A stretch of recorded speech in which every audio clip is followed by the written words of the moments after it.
ባላችሁበት ሁሉ ሰላምታችን ይድረሳችሁ ብለናል። የሰዓቱን ዜና ይዘን ቀርበናል። አብራችሁን ቆዩ።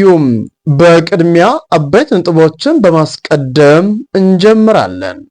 ክቡራትና ክቡራን አድማጮቻችን ትራምፕና ፑቲን ዳግም ሊገናኙ ነው ተብሏል። ጠቅላይ ሚኒስትሩ መልእክታቸውን አስተላልፈዋል።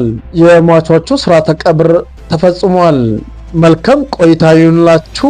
አብራችሁን ቆዩ።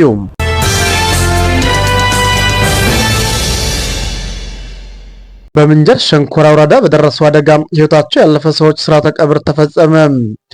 በአማራ ክልል ሰሜን ሸዋ ዞን ምንጃር ሸንኮራ ወረዳ አረርቲ ማርያም ቤተክርስቲያን ደረሰው አደጋ ህይወታቸውን ያጡ 36 ሰዎች ስርዓተ ቀብር ተፈጽሟል። በቀብር ስነ ስርዓቱ ላይ የሰሜን ሸዋ ሀገረ ስብከት ሊቀ ጳጳስ ብፁዕ አቡነ ቀለሜንጦስ፣ የሰሜን ሸዋ ሀገረ ስብከት ዋና ስራ አስኪያጅ መጋቢ አዲስ ነቃ ጥበብ አባቡን ጨምሮ ሌሎችም በርካታ የአድባራቱ ሊቃውንት ቤተክርስቲያን ከፍተኛ አገልጋዮች እና የመንግስት ስራ ኃላፊዎች ተገኝተዋል ተብሏል። የኢትዮጵያ ካቶሊካዊት ቤተክርስቲያንም በአደጋው የተሰማትን ጥልቅ ሐዘን በመግለጽ መልእክት አስተላልፋለች። በምንጃር ሸንኮራ አረርቲ ማርያም ቤተክርስቲያን መስከረም 21 ቀን በየዓመቱ በሚከበረው ክብረ በዓል ላይ ታድቦ የነበሩ ምዕመናን ለግንባታ የተረበረበው እንጨት ተደርምሶም እስከ አሁን ድረስ 36 ሰዎች ህይወት ማለፉ ይታወሳል።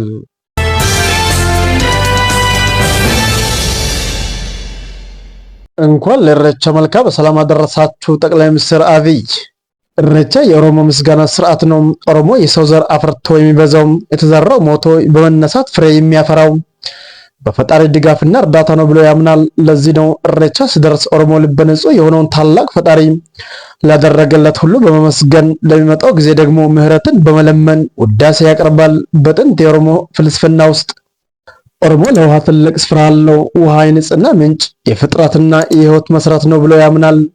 ለዚህም ነው ሲጸልይ ፈጣሪ አምላክ፣ የፍጥረታት አምላክ፣ የቡርቃው ላቡ የወላቡ ምንጭ አምላክ ብሎ የሚጸልየው። የዘንድሮ ኢሬቻ ኢትዮጵያ የዜጎቿ የኤነርጂ ፍላጎት ለማሟላት የአባይን ወንዝ በመገደብ ታላቁን የኢትዮጵያ ህዳሴ ግድብ ባስመረቀችበት ማግስት የሚከበር መሆኑን ደስታችን ድርብ ያደርጋል ብለዋል። ትሉም ጠቅላይ ሚኒስትር አብይ አህመድ የእንኳን አደረሳችሁ መልእክታቸውን አስተላልፈዋል።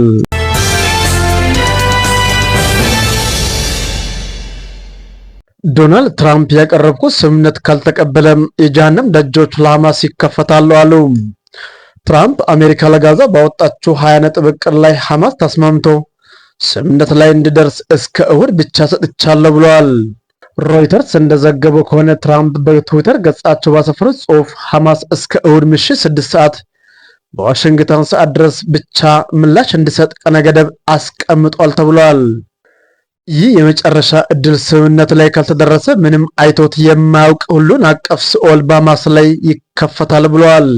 ዶናልድ ትራምፕ በቅርቡ ከእስራኤል ጠቅላይ ሚኒስትር ቤንጃሚን ኔታንያሁ ጋር በዋይት ሃውስ ከተገናኙ በኋላ የ20 ነጥብ እቅዳቸውን ይፋ ያደረጉ ሲሆን እቅዱም ለሐማስ አስቀድሞ ተላልፎ ነበር ተብሏል።